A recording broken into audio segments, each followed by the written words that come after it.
géobiologue, c'est une personne, c'est quelqu'un qui travaille sur les lieux, à pas confondre avec géobiologiste. Géobiologiste, c'est des personnes qui étudient la vie microbienne au temps paléolithique. Donc on dit bien géobiologue. Donc c'est l'étude électromagnétique, l'étude du sous-sol, l'étude des pollutions électromagnétiques, l'étude de qu'est-ce qui fait qu'on est bien ou pas bien dans un lieu, quoi. Que ce soit une habitation ou un élevage ou autre. Alors la première rentrée des gens qui appellent, pour l'instant ce sont plutôt des éleveurs qui ont des soucis sur leurs troupeaux. Donc des gens qui ont fait appel aux vétérinaires, qui ont fait appel aux nutritionnistes, qui ont fait appel aux techniciens pour caler les rations, pour que l'alimentation soit bien calée. Malgré tout ça, ils ont encore des soucis. C'est souvent des soucis de comportement, des soucis de fécondité et des soucis de production. Voilà. De quantité, mais surtout de qualité de production. Notamment au niveau du lait, on va avoir des laits qui sont pas très clean. Donc il y a des baisses de prix, les laiteries en veulent plus, etc. Donc ça fait que les éleveurs ont des frais vétérinaires très élevés et ils optimisent pas leur ferme, quoi. Donc ils font appel parce que c'est nécessaire, quoi. Ils ont besoin de trouver une solution. Donc nous, avec les collègues, on arrive souvent en fin de parcours. C'est-à-dire que quand il y a vraiment des gros soucis.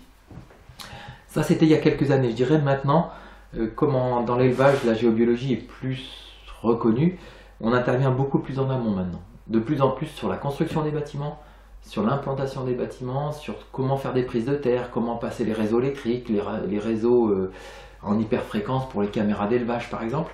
On commence à nous demander pour positionner tout ça.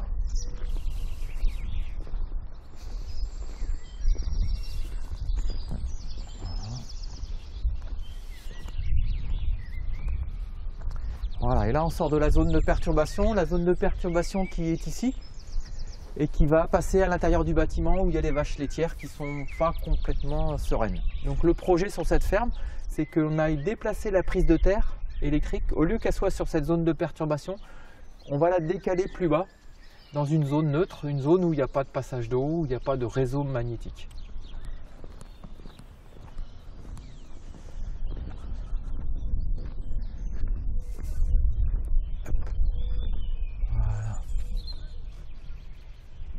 Donc là, nous retrouvons bien l'axe qui traverse le bâtiment, l'axe de perturbation qui est lié à un passage d'eau et qui va gêner les vaches dans cette partie de stabulation libre où les vaches circulent librement.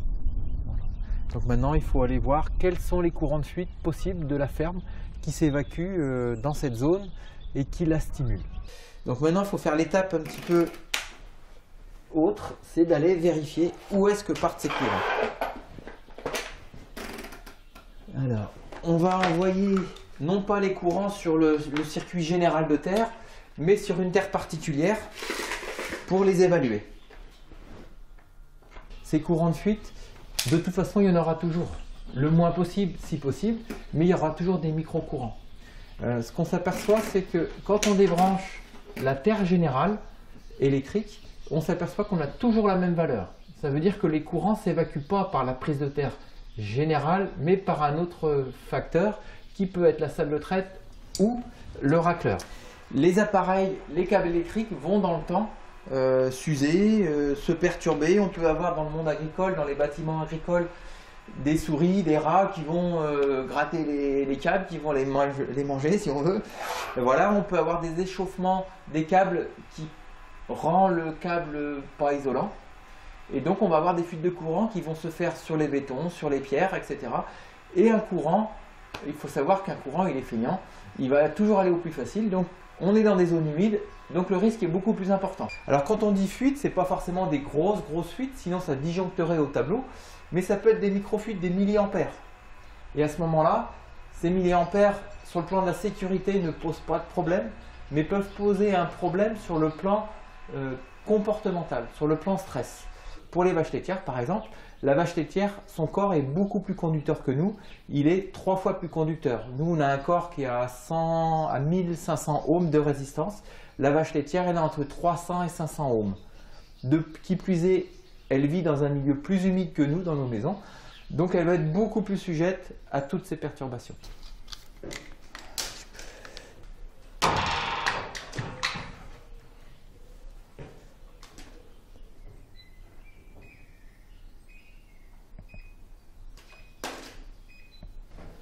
une vache, tout ce qu'elle va toucher au niveau métallique, c'est-à-dire la lisse avant, lisse arrière, l'actoduc, c'est important que tout soit interconnecté.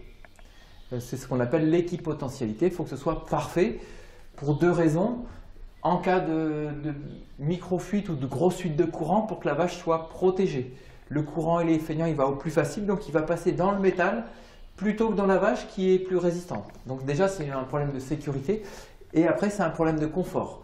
S'il y a des micro-courants qui circulent, la vache, quand elle est en période de traite, le lait va passer dans ce tuyau.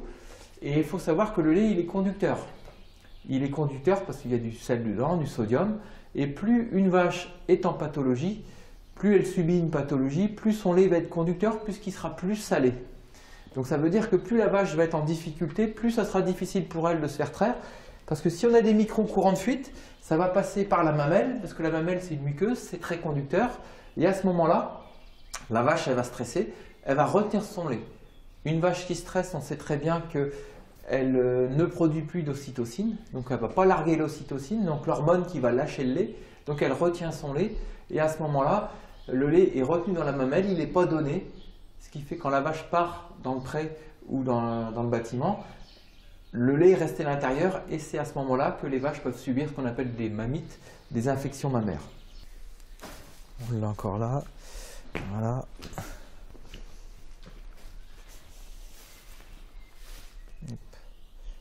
Donc voilà, on va faire des mesures de tension dans l'eau. À la fois, parce que la vache, quand elle boit dans l'abreuvoir, elle est connectée au sol par ses sabots, qui sont donc complètement dans l'humidité. Donc si on a des tensions électriques dans l'eau, ça va passer à travers elle pour partir au sol. Donc ici, on est sur des valeurs très correctes, donc il ne devrait pas y avoir de soucis, sauf qu'il faut qu'on vérifie quand la machine à traire est en route. Parce qu'une vache, quand elle sort de salle de traite, elle a souvent très soif. Mais s'il y a des perturbations électriques, elle n'ira pas boire. Et si elle ne boit pas, elle ne va pas être bien. Donc un point très important à mesurer dans les élevages, ça va être l'abreuvement, hein, notamment chez les vaches laitières. Pour produire du lait, il faut beaucoup d'eau. Donc si elles ne boivent pas bien, elles vont avoir du mal à produire correctement. Et ça va entraîner notamment des pathologies. Ah donc DF, Là tout ça c'est bon. De toute façon après ce sera recouvert. Ouais, bah ouais. Voilà. Là tu as une bonne zone. Et ce qu'il faudrait c'est quand même si c'est possible de mettre un petit regard. Ouais, ah bah oui. Voilà. Pour que comme ça si on veut retravailler dessus, t'as le... Alors là c'est peut-être humide tout le temps. Sinon moi je mets souvent un petit drainage, un petit drain. Là s'il y a besoin d'arroser, c'est pas mal quoi. Voilà. D'accord. Donc tu plantes ton piquet au fond. Ouais.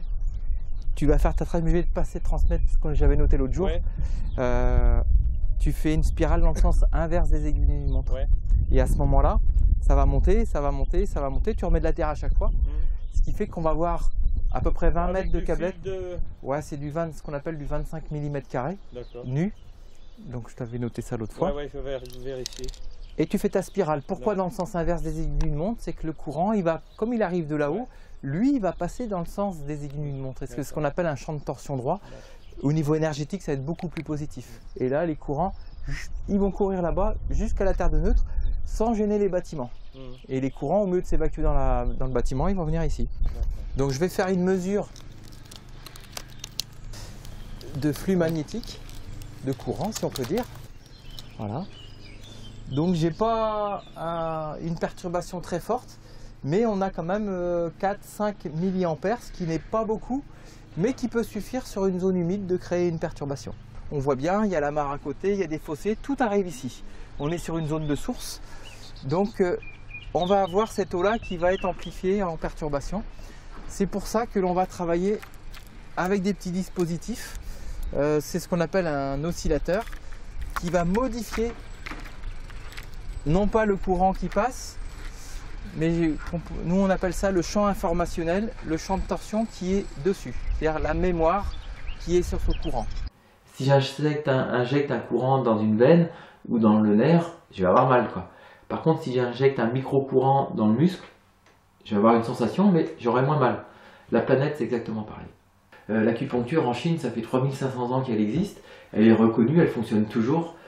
même si elle n'est pas pleinement reconnue en Occident, ça c'est pas un problème, ça marche pour beaucoup de gens, donc autant y aller. Et la Terre c'est pareil, c'est-à-dire que vous avez un réseau magnétique qui va passer dans une parcelle, vous allez implanter un poteau électrique juste dessus, et voilà, donc ça va créer une perturbation sur ce réseau magnétique. Et ce réseau magnétique il peut passer 500 mètres plus loin sur une maison.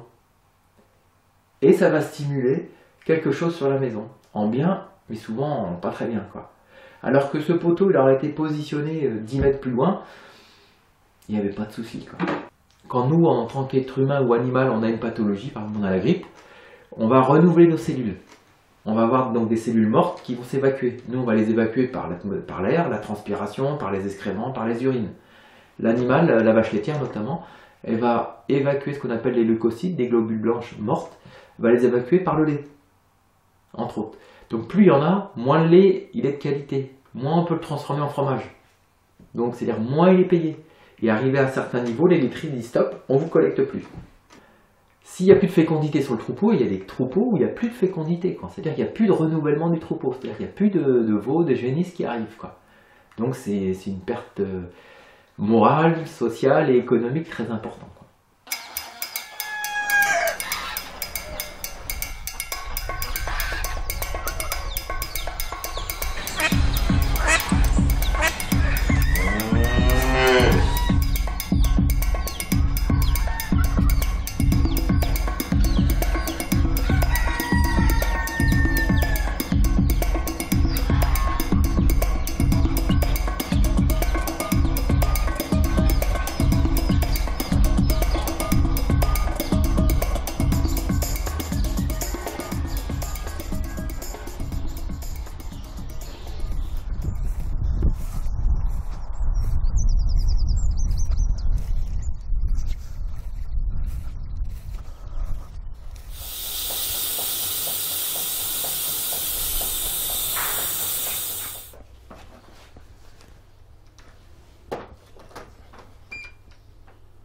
Ah ouais.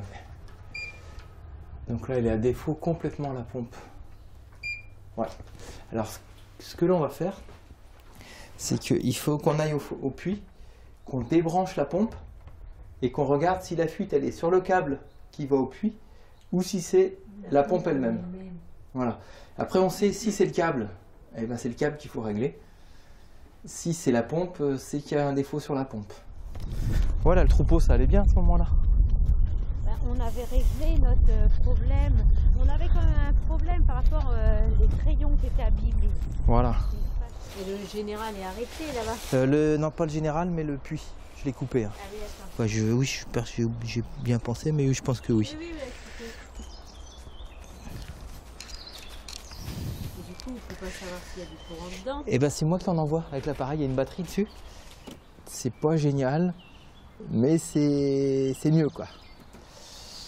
C'est-à-dire que c'est peut-être pas la pompe, c'est peut-être simplement le câble. Ce qu'il faudrait savoir, on leur demandera s'ils ont changé le câble qui descend dans l'eau. Parce que peut-être qu'il est pour eux, lui. Je sais pas. Quand c'était le puits en haut. Voilà, c'est ça. On va voir comment ça se passe pour le troupeau. On va rebrancher, moi je vais regarder en ambiance. Si l'ambiance elle est vraiment pas bonne, c'est qu'il y a quelque chose à voir au niveau du câble. Et je commencerai moi par le câble qui est d'abord entre la pompe et le câble du haut. Avant d'aller sur le terrain, sur une ferme ou une maison, moi je demande aux gens de m'envoyer les plans de leur lieu. Voilà, ou soit je vais le chercher sur internet, sur les différents sites possibles pour trouver les plans cadastraux ou vues aériennes. Et tout à l'heure je disais, on est aussi influencé par des informations. Donc si quelqu'un m'envoie un plan de chez lui, je ne connais pas leur maison, je suis jamais allé. Par contre, si je trouve une image, un plan de chez lui, je la sors. Voilà. Et là, je visualise la maison des personnes. Et si je me centre bien en moi, au profond de moi, à l'intérieur, je vais percevoir des informations qui viennent de chez ces personnes. Voilà. Donc là, j'ai une maison. J'ai sorti le plan ce matin. Voilà. Donc j'ai déjà quelques sensations qui me viennent au niveau corporel. Et puis avec le pendule, on va faire différents tests. Voilà. Je me mets dessus, je sens, je me centre.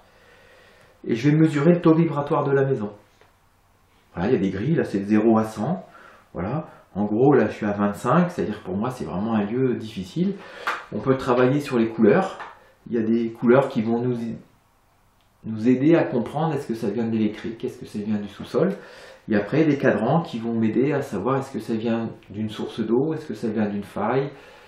Je vais décoder l'information qui m'arrive. Je la note, et après, l'important, c'est d'aller vérifier sur le terrain, parce qu'on peut se tromper aussi. Mais déjà, je sais quoi dire à la personne, qu'est-ce qui se passe. Et ce travail en amont est essentiel, ça permet sur le terrain d'aller plus vite. Par exemple, sur une ferme, on ferait des kilomètres à pied si on n'avait pas fait un travail en amont pour détecter d'où viennent les perturbations artificielles. Le mot géobiologue, il n'est pas pleinement identifié. Donc, notamment, on fait un travail avec une association nationale qui s'appelle la Confédération nationale des géobiologues, qui est une structure nationale, et on a pour objectif de faire reconnaître un peu plus la géobiologie, comme a pu être, on fait par exemple les ostéopathes. À une époque, les ostéopathes existaient, mais n'étaient pas reconnus officiellement par l'État. Et là, l'idée, c'est de faire comme eux, si on veut, c'est qu'à un moment donné, le métier de géobiologue soit reconnu par l'État. Vous voyez, je retrouve mes 8 volts allumés, et ça c'est normal. Et voilà, si je l'éteins, vous voyez, j'ai plus que mes 2 volts par mètre, et ça c'est acceptable. Voilà. Alors tout simplement, ce qu'on a fait, c'est j'ai inversé. Vous avez tous une prise comme ça, à 2 fils, donc la phase d'un côté, le neutre de l'autre.